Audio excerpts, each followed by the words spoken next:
Hello दोस्तों, आप सभी को हमारे यूट्यूब चैनल पर मोस्ट वेलकम है दोस्तों।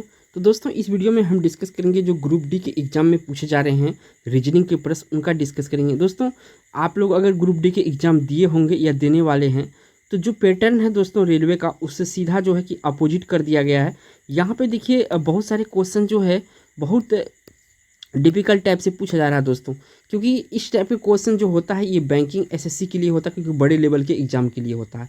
अगर हम ग्रुप डी में बात करेंगे दोस्तों, तो इस क्वेश्चन के सबसे पहले अगर इस टाइप का क्वेश्चन पूछा जाता है इसको कहते क्या है, तो दोस्तों इसको कहते हैं इनक्वालिटी। तो इनक्वालिटी से दोस्तों क्वेश्चन जो आ रहा है टोटल चार क्वेश्चन पूछा जा रहा है दोस्तों। अगर बात करेंगे इसमें जो ईजी होता है, इसमें आपको दो क्वेश्चन ईजी किया जा रहा है इसमें से। एक क्वेश्चन जो दोस्तों इसमें आपका मॉडरेट होता है और एक क्वेश्चन आपका जो है कि डिफ़िकल्ट लेवल का होता है। और देखिए दोस्तों ये जो है सिंपली आपका जो है ये आपका इनक्वालिटी है, एक होता है कोडिंग इनक्वालिटी। तो यहाँ पे कोडिंग इनक्वालिटी नहीं पूछा जा रहा है ग्रुप डी में, इनक्वालिटी पूछा जा रहा है। लेकिन 4 नंबर जो होता है दोस्तों ये बहुत इंपॉर्टेंट होता है आपके लिए। यहाँ पे हम इसी वीडियो में बताएंगे किस लॉजिक के ऊपर पूछा जा रहा है, क्योंकि एग्जाम में आपके पास अगर समय नहीं होगा, अगर इस तरह के क्वेश्चन सॉल्व करेंगे तो डायरेक्टली आप टिक लगा के क्वेश्चन को बाहर आ सकते हैं और सही आंसर करके। तो सबसे पहले तो दोस्तों इसको लॉजिक समझते हैं आखिर है क्या। दोस्तों अगर हम इसमें जो सिंबल होता है ये आपका देखिए बड़ा का सिंबल होता है और ये आपका छोटा का सिंबल होता है, ठीक है। इस समझ गए होंगे। और ये आपका इक्वल का यानी बराबर का सिंबल होता है, और ये आपका बड़ा या बराबर होता है, और ये जो है आपका छोटा या बराबर होता है। तो ये आपको जो यहाँ पे मैं बताया हूँ 6 सिंबल, तो ये आपको याद रखना है। 5 सिंबल है ये 5 सिंबल ध्यान में रखना, इसी के ऊपर एग्जाम में क्वेश्चन पूछे जाते हैं। सबसे पहले देखिए थोड़ा सा इसको ओवरव्यू ले लेते हैं। कह रहा कि ए बड़ा का चिन्ह है ए बड़ा बी से। तो यहाँ पे जो क्लियर हो रहा है हमको ए बी से बड़ा है, तो यहाँ 100% है कि ए बी से बड़ा क्लियर कर दिया गया है। तो यहाँ पे एक बात और ध्यान रखिएगा, ए तो ना से बी से छोटा होगा और ना ही समान होगा, क्योंकि पहले क्लियर कर दिया है कि ए बी से बड़ा है। अगर दूसरा पे हम आते हैं तो यहाँ देखिए छोटा वाला सीन है, ए छोटा है बी से, ए छोटा है बी से, यानी ए बी से छोटा है, ये क्लियर है। अब देखिए ना तो ए बी से बड़ा है और ना ही समान है। इसका बताने का पर्पस है दोस्तों कि क्वेश्चन में इस लॉजिक आपको पता होना चाहिए, नहीं तो आपको क्वेश्चन का जो आंसर है वो गलत हो सकता है।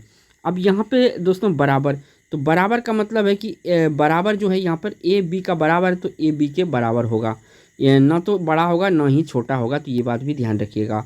अब देखिए यहाँ पे है बड़ा और बराबर, तो ए जो है बी के क्या है, बड़ा या बराबर है। यहाँ देखिए थोड़ा सा लॉजिक इसमें समझ लीजिए, ए बी से बड़ा है या बराबर है, ये दोनों बात का ये चीज पुष्टि कर रहा है, ये वाला जो आपका बड़ा या बराबर है। उसके बाद यहाँ पे एक बात और याद रखिएगा, ए बी से छोटा नहीं है, यहाँ पे कहीं पे कहा नहीं गया है ए बी से छोटा है, इस तरह के सेंटेंस को। इसके बाद यहाँ अगर हम आ जाएंगे छोटा या बराबर, तो यहाँ देखिए ए बी से छोटा या बराबर है, तो ए बी से छोटा है या बराबर है, ये दोनों मिलके इस कथन को हम जो बीच में हम रेड कर रखे हैं इसको पूरा कर रहा है। तो अब चलते हैं क्वेश्चन पर, किस तरह से क्वेश्चन को सॉल्व करेंगे। दोस्तों यहाँ पे आपको एक क्वेश्चन दिया हुआ रहेगा और उसके ऊपर आपको 2 कथन दिया रहेगा। यहाँ पे जो देख सकते हैं, यहाँ ए में है केवल निष्कर्ष एक अनुसरण करता है, केवल 2 अनुसरण करता है, या तो एक या तो 2 अनुसरण करता है, या ना तो एक ना तो 2 अनुसरण करता है, या दोनों अनुसरण करता है। मैं यहाँ पे 5 ऑप्शन इसलिए लिया हूँ क्योंकि यहाँ जो ग्रुप डी में पूछा जा रहा है दोस्तों, तो किसी में ये 4 ऑप्शन देता है, तो किसी में अल्टरनेटिव करके ये वाला 4 ऑप्शन देता है। तो यहाँ पे सबसे पहले हम चलते हैं कि आखिर इसको सॉल्व कैसे करेंगे। तो देखिए दोस्तों पहला क्वेश्चन जो आपको स्क्रीन पे आ रहा है, ध्यान से देखिएगा दोस्तों, क्योंकि आप इसी 5 क्वेश्चन से देख के जाएंगे एग्जाम में आपको 4 क्वेश्चन सॉल्व हो जाएगा। यहाँ पे देखिए हमको क्या कह रहा है, सबसे पहले तो हम कथन को यहाँ देख लेंगे, कथन को देखने की ज़्यादा ज़रूरत है नहीं।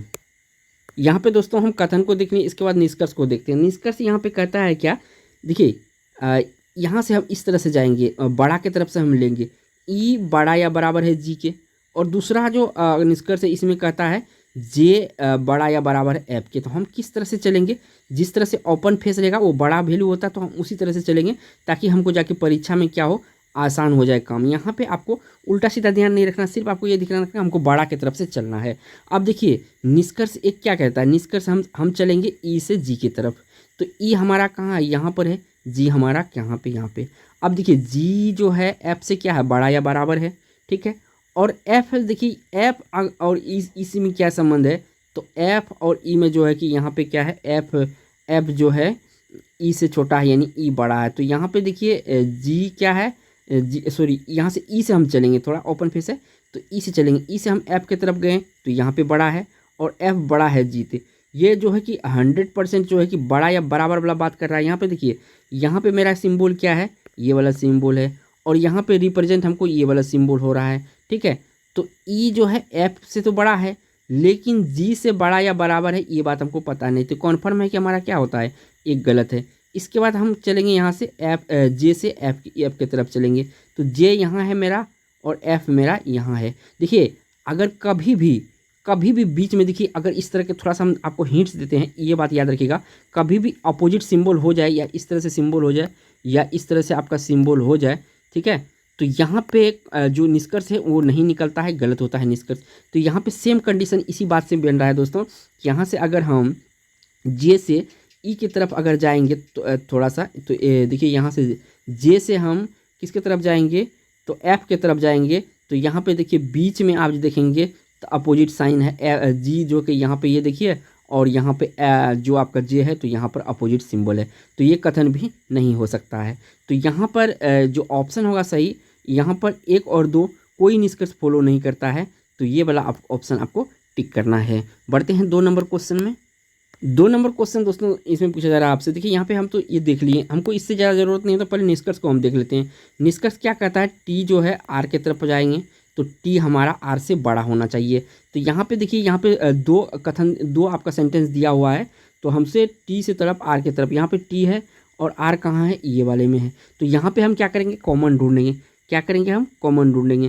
तो देखिए इन यू के टी, इनमें क्या संबंध कॉमन है हमारा, इनमें इस सेंटेंस में और यहाँ तक में और यहाँ तक में क्या कॉमन है।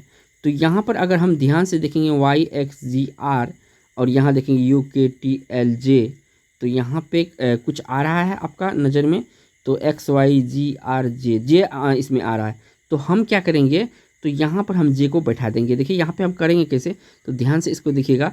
तो यहाँ पर हम जे को रख देते हैं, ठीक है। जे कॉमन हो गया। अब देखिए, तो जे कॉमन हो गया। अब देखिए जे का हमारा क्या है, जे छोटा है एल से, यहाँ पे हम एल रख देंगे। इसके बाद हम क्या करेंगे, एल बराबर है टी हम रख देंगे। अब यहाँ पे टी क्या है, टी छोटा है के से, तो हम के को यहाँ रख देंगे। इस तरह से आपको बनाना पड़ेगा। और के जो है छोटा है यू से, के छोटा है किससे, यू से। अब हमको कंक्लूजन निकालना। अब ये ऊपर वाला को हम नहीं देखेंगे, हम जाएंगे टी से आर के तरफ। तो टी से हम जैसे आर के तरफ आ गए, तो यहाँ बराबर मिला हमको, यहाँ बड़ा मिला हमको, और यहाँ देखिए टी से आर में हमको यहाँ पर, तो हमारा रिप्रेजेंट क्या करता है, हमारा बराबर और इसका दोनों का रिप्रेजेंट करता है, जो कि सिर्फ इसमें बड़ा। तो यहाँ पे देखिए इस तरह का अगर इक्वेशन बन जाए, और यहाँ पे हमको टी बड़ा है, यहाँ पे इस तरह से हो रहा है, तो टी बड़ा है आर से, तो यहाँ 100% बड़ा है, क्योंकि दोनों अलग अलग दिया हुआ दोस्तों। तो यहाँ पे हम क्या टिक करेंगे दोस्तों, तो यहाँ पे ये निष्कर्ष एक फॉलो कर रहा है, क्या कर रहा है, फॉलो कर रहा है। अब हम थोड़ा 2 में देख लेते हैं दोस्तों, थोड़ा सा इसको हटाते हैं स्क्रीन पर से। तो ये तो मेरा सही है कि ये फॉलो कर रहा है। अब दूसरा में हमको क्या करना है, अब जी से हमको के से हमको जी, बड़े से हम छोटे की तरफ जाएंगे, के से हमको जे की तरफ जाना है। तो थोड़ा सा हम यहाँ पे थोड़ा सा हम इसको डिलीट कर दिए थे, तो हम फिर इसको ऑप्शन कर लेते हैं, लेकिन दोस्तों थोड़ा सा इसमें मेहनत लगेगा। अब देखिए यहाँ पे हम क्या कर देंगे, जे लिख देंगे, और जे को छोटा करना है किससे, एल से, और एल के बराबर क्या करना है हमको, टी करना है, और टी से हमको क्या करना है, टी से छोटा हमको क्या, टी छोटा करना है के से, और के को छोटा करना है किससे, यू से। अब हमको किससे जाना है, के से जे की तरफ। तो यहाँ से यहाँ तक आए तो कोई अपोजिट सिंबल नहीं मिला। अब हम यहाँ से जो है फिर यहाँ आगे जाएंगे, किसकी तरफ, जी की तरफ जाएंगे। तो देखिए यहाँ पे हमको ये वाला सिंबल मिल रहा है, तो ये वाला सिंबल हम लेंगे। तो यहाँ पे क्या है, सिर्फ हमको ये सिंबल आ रहा है, ठीक है। तो ये सिंबल जो हमको आ रहा है दोस्तों, तो यहाँ पे ये गलत है, सिर्फ कथन एक सत्य है। क्या लिखेंगे, कथन एक सत्य है मेरा। तो इस तरह के आपको सॉल्व करना, यहाँ पे आपको लिखना पड़ेगा, नहीं तो आप गलत करके आ जाएंगे। बढ़ते हैं 3 नंबर पे। 3 नंबर पे देखिए यहाँ पे थोड़ा सा ये दोस्तों ये है। तो यहाँ पे देखिए सबसे पहले हम ओपन फेस को बड़ा समझते हैं, तो ओपन फेस से हम सी की तरफ जाएंगे। तो यहाँ पे देखिए कहाँ पे, सी यहाँ पर है, सी यहाँ पर है, और ओ आपका यहाँ पर है। दोनों में आप कॉमन ढूंढना है। तो दोनों में हम कॉमन जब ढूंढ लेंगे, तो यहाँ देखिए डी से ओ भी एन, तो यहाँ पे एन है, तो यहीं पे हम एन को रख देंगे। देखिए यहाँ पे आपको एन रखना पड़ेगा, ठीक है। एन रख के अब देखिए एन को हमको क्या करना पड़ेगा, एन को छोटा और बराबर करना पड़ेगा भी का बराबर हमको ओ को करना पड़ेगा, और ओ के जो है ओ को हमको बड़ा या बराबर करना पड़ेगा किसका, डी का। डी को हमको बड़ा या बराबर बनाना पड़ेगा। तो अब हम इस पर ध्यान नहीं देंगे, इस पर हम ध्यान नहीं देंगे, ठीक है। अब हमसे पूछा क्या जा रहा है, सी से हम ओ से हम कहाँ चलेंगे, सी की तरफ चलेंगे। तो ओ से जब हम सी की तरफ गए यहाँ से, तो यहाँ तक तो हम सही जा रहे हैं, बराबर है, बड़ा या बराबर है ओ। इसके बाद हम जब इससे जब एन से हम यहाँ तक जाएंगे, कहाँ तक जाएंगे, सी तक जाएंगे, तो हमको यहाँ पर देखिए इक्वेशन क्या मिल रहा है, हर जगह हमको ये वाला इक्वेशन मिल रहा है। तो हर जगह इक्वेशन मिल रहा है, तो देखिए यहाँ पे तो 100% सत्य नहीं है, यहाँ पे 100% सत्य नहीं है, याद रखिएगा। अगर हम इसी चीज़ को देखिए, यहाँ पे हमको ये दोनों कंक्लूजन मिल रहा है, ये वाला, अगर हम यहाँ पे सी बैठा देते हैं, यहाँ पे ओ बैठा देते हैं, तो ये आइदर और वाला केस है, और ये भी एग्जाम में पूछा जा रहा है। तो ये भी 100% सत्य नहीं है, या तो यहाँ पर कर सकते हैं, या तो एक सही है या तो दो सही है। तो इस तरह से यहाँ पे आइदर और का केस है। तो यहाँ पे एक तो ऑप्शन जो होगा आपका, जो भी ऑप्शन होगा वहाँ पर ए बी सी डी में ये दिया हुआ, तो ये सही होगा, एक या तो एक सही है या तो दो सही है। इस पैटर्न पे एग्जाम में एक क्वेश्चन रहता है। बढ़ते हैं 4 नंबर क्वेश्चन पर। 4 नंबर क्वेश्चन में दोस्तों आपसे पूछा गया है कि देखिए यहाँ पे हम के से ओ की तरफ जाएंगे। क्यों, हमने पहले बताया कि ओपन फेस से जो है क्लोज फेस की तरफ जाएंगे, क्योंकि बड़ा से हम छोटा की तरफ जाएंगे, और यहाँ हम जाएंगे यू से जी की तरफ। अब हम देख लेते हैं आखिर ये जो यहाँ तक का सेंटेंस है और यहाँ तक का सेंटेंस है, यहाँ तक का सेंटेंस है, 3 सेंटेंस है, इसमें हमको यहाँ पे देखना है। तो तीनों सेंटेंस में कॉमन, पहले हम 2 में कॉमन ढूंढ लेते हैं। यहाँ तक हम आ गए तो NUSL है, और यहाँ तक आ गए तो देखिए यहाँ एस है, तो हम एस यहाँ पर रख देंगे। कहाँ पे रखेंगे, एस के सामने हम एस को रखेंगे। अब देखिए एस से हमको क्या करना है, जी को बड़ा या बराबर बनाना है। क्या बनाना है, बड़ा या बराबर बनाना है जी को।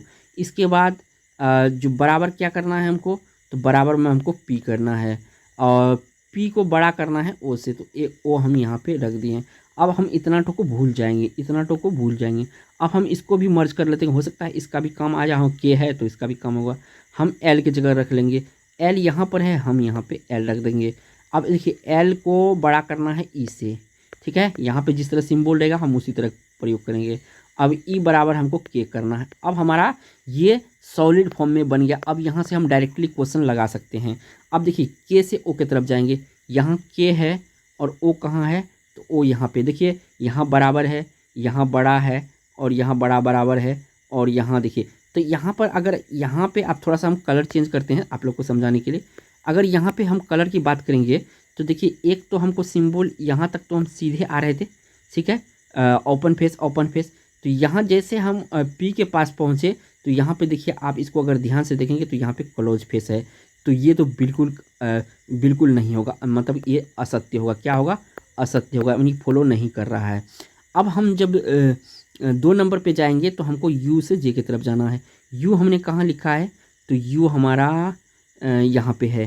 तो यू से हम किसकी तरफ जाएंगे, जे की तरफ जाएंगे। तो देखिए यहीं से हम चला जाएंगे, यू से जब हम एस की तरफ गए एल की तरफ जा सकते हैं, एल से हम किसकी तरफ जा सकते हैं, तो देखिए यहाँ पे एस, यहाँ पे अगर हम यू से हम जे की तरफ जा रहे थे ना, यू से जी की तरफ, तो यू यहाँ पे है, तो यहाँ तक तो हम पहुँच गए एस तक, यहाँ तक ठीक पहुँचे, और एस के देखिए यहाँ पर, जी यहाँ पर। तो कहने का मतलब है अगर हम इसको एस को इधर रखते तो ये मेरा क्या होता है, यहाँ पे इस तरह का सिंबल बन रहा है। तो इस तरह का सिंबल जब बन रहा है दोस्तों, यहाँ पे आप ध्यान देंगे, थोड़ा सा मैं कलर चेंज करता हूँ, आपको थोड़ा सा बताऊँगा। तो यहाँ पे जो दोस्तों, यहाँ पे हम जो ये वाला जो सिंबल है, अगर इस तरह से दोनों का ओपन फेस आ जाए तो इस कंडीशन में भी हमारा कंक्लूजन नहीं होता है। हम पहले भी बता चुके हैं, अगर इस तरह का आएगा तो दोनों कंक्लूजन हमारा गलत होता है, फॉलो नहीं होता है। तो यहाँ पे भी असत्य है। क्या होगा, यहाँ पे भी असत्य है। ये 4 तरह के प्रश्न पूछे जाते हैं दोस्तों, ग्रुप डी के एग्जाम में पूछे जा रहे हैं, और इस लॉजिक के ऊपर, क्योंकि अगर आप ग्रुप डी के एग्जाम दिए होंगे तो मैथ तो सही पूछ रहा है, और आपका जनरल साइंस भी और जीके करंट भी उसी टाइप से पूछ रहा है, लेकिन आपका जो रीजनिंग का है पूरा का पूरा आपका सिलेबस ही चेंज कर दिया। क्योंकि ये सवाल जो होता था पहले एसएससी और बैंकिंग में पूछा जाता है, लेकिन ये ग्रुप डी में जो है कि 4 क्वेश्चन एक सेट में दिया जाता है। इस 4 लॉजिक आपको बता दिया हूँ दोस्तों। अगर आपको वीडियो अच्छा लगा हो तो वीडियो को जो है कि पसंद किए हैं तो लाइक कर दीजिए। चैनल पर पहली बार आए दोस्तों तो चैनल को सब्सक्राइब कर लीजिएगा। थैंक्स फॉर वॉचिंग दोस्तों।